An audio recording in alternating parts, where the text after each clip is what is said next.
Beginilah kondisi rumah sepasang kakek nenek usai diterjang angin kencang di Jalan Batua Raya, Makassar. Atap dan dinding rumah sudah tidak layak untuk ditinggali.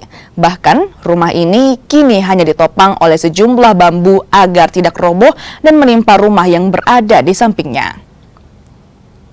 Sementara kakek nenek dan cucunya harus mengungsi ke rumah tetangga lantaran rumah mereka sudah tidak aman untuk ditempati usai diterjang angin kencang. Karena dihantam angin, angin dan hujan badai itu kemarin Jumat lalu kah? Hari Jumat itu kencang.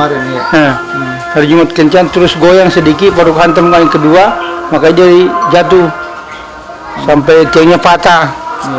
Waktu kejadian Bapak di mana? Saya di kampung.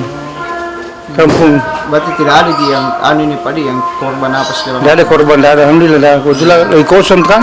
Lagi kosong. Maka ditelepon sama kemana? Sementara Pak ditopang dulu pakai apa nih? Ini bambu sama kayu. Ini pun dia tidak bertahan lama.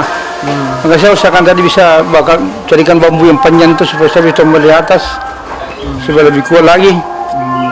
Tapi ini rumah masih ditinggali Pak? Iya masih.